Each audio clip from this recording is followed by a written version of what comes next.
Investir en bourse permet parfois de toucher des dividendes. Cette formidable invention. Comme tout revenu, ces dividendes sont taxés et en Belgique, on paiera 30% de précompte mobilier retenu à la source. En effet, la Belgique a souvent des conventions avec les autres pays étrangers afin d'éviter une double taxation, mais bon, il faut toujours mieux vérifier.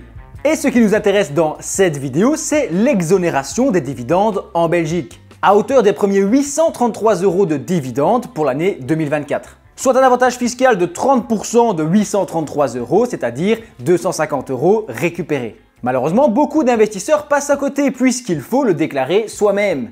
Même si tu es sur un courtier belge, il y a 9 chances sur 10 pour que tu doives le déclarer toi-même. Attention qu'on ne parle pas d'une exonération du précompte mobilier, mais bien d'une diminution de l'impôt des personnes physiques. Rien de compliqué, je te rassure et je vais tout expliquer. L'idée ici, c'est d'encourager des citoyens belges à investir dans des sociétés. Donc les dividendes exonérés sont tous les dividendes belges, mais également les dividendes étrangers. Si un précompte mobilier a été retenu sur tes dividendes, tu peux donc les déclarer au code 1437 24 37, toujours pour un maximum de 833 €.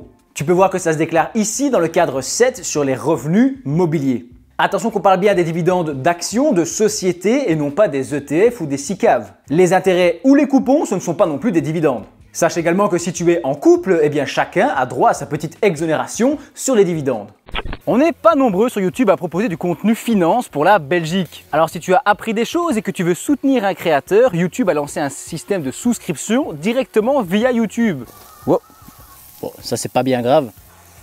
En échange, tu as des avantages plutôt sympathiques comme l'accès en avance à certaines vidéos privées pour les membres, l'accès à l'espace membre et même le choix d'un futur sujet que tu souhaiterais voir abordé sur la chaîne. Merci à ceux qui sont déjà membres, c'est le premier lien en description et maintenant retour à la vidéo. Normalement, ton courtier te remet un document récapitulatif de tous les dividendes perçus sur l'année.